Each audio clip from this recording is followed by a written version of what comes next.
Welcome to this Q&A session for the film Dear Dad, which is part of the 31st edition of Nordisk Panorama Film Festival. The film is not only nominated for New Nordic Voice, it also has a chance to win the Audience Award, so don't forget to vote online after this session. My name is Robert Goodman, and I'll be the host of this Q&A, and I have the pleasure of talking with Jesper Kolstad Rødseth, who is the director and subject of Dear Dad. Jesper, making your first feature film is always hard. It's extraordinarily hard when it's a personal film and one that is as open about yourself as this film is. Why did you decide to make this film putting yourself front and center on camera? And let me ask you another one, because was it an outgrowth of the short film you made earlier about your sister's rape, which also takes a very personal approach? Yes, that's absolutely correct. With this film, after filming my sister and her story, I saw how much good it did to her and with her process. So I was in a really bad place actually in my life after that film, and I wanted to do something more. So my first idea was to make a film about my father. And there was a lot of questions about him I never asked, and I was wondering about. So that was like my first idea and pitch. But then in conversation with my producers, we realized in the process that this is not a film about my father, but a film about me. And that was quite hard to agree with inside myself, because I knew if I was going to do it, I had to go all in. So it was kind of a process getting there, but eventually when we did, I just figured out I have to go all in and really show everything to make it real and portray the story good. So it was a process getting there, but I always had back in my mind the story about my sister and how much the camera there was a really nice tool to get out with all the difficult stuff, especially inside a family, because there's a lot of difficult conversations I have that the camera becomes kind of my tool to get there. So it was an experience with my first film, and then I just had to jump in there and go all in. So yeah, and I think you went very deep in. I wanted to ask you, I've worked in the film industry for over 3 decades and know the enormous stress that people who work on film crews carry. The hours were long when I started and have gotten, unfortunately, even longer. And now people work 12 to 14 hours a day for 6 days a week, often far from home and the support of loved ones, and often sleep deprived. Substance abuse is quite common as people attempt to reset for the next day.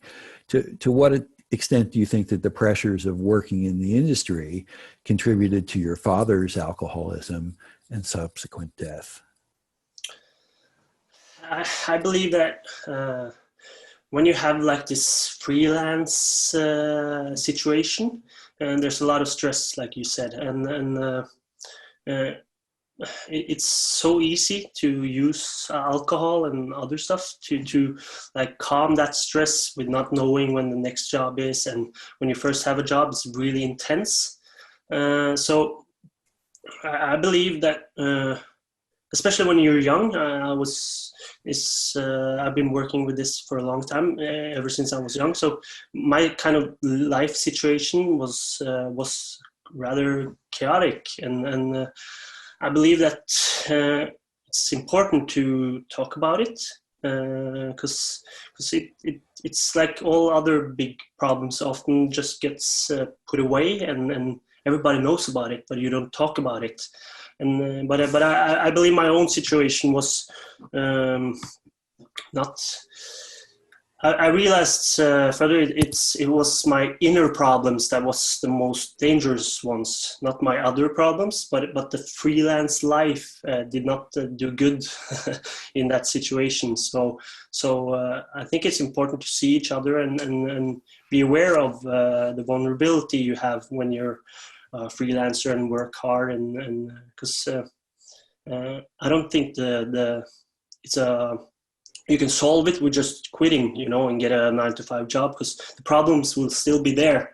But it's in a chaotic state of mind and a chaotic state of environment. It becomes dangerous. So you have to be careful when you combine those two things. So, but I don't see like the working as a problem in itself, but in the situation I was combined with that then it becomes not that good, So it's important to see people and not only see the working situation as a excuse for drinking or something like that, because it can be much more than that, So I hope I answered your question there. Yeah, I think it did. Adult children of alcoholics share a set of common traits that have profound influence on their lives. And your film clearly presents many of those traits, certainly perfectionism, tending to numb or deny your emotions, wanting to please people, a poor sense of boundaries. What do you hope people will take away from watching your struggles?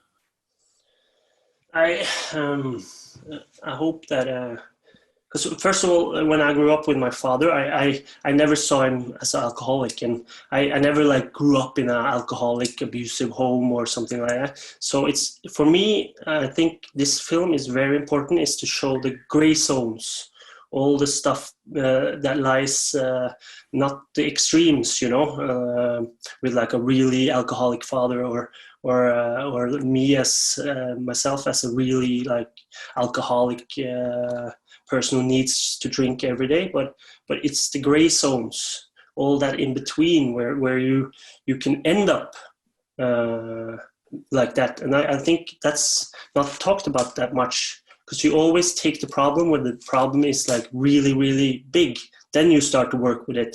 So I think it's very important to start working with these issues before you can put a label on it as alcoholism or something like that, because there's so many gray zones where all in between, that if you don't take a choice there and then, you will have a huge problem. So that's my most important thing, is to show a problem that's there, but it's difficult to see. And what about your twin sister? Does she struggle with some of the same things that you do? Now she's what I call grown up.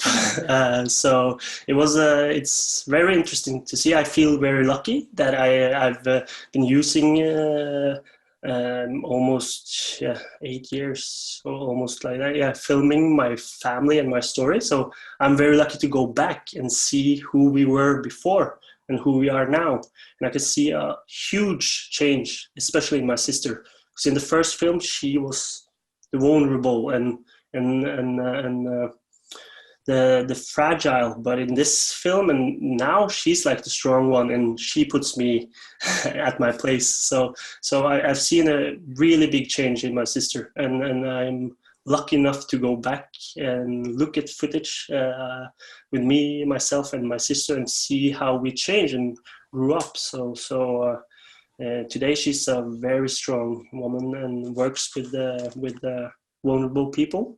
Mm-hmm. She works in a place for prostitutes in Oslo. So she's using the strength of her own story and our own story and our kind of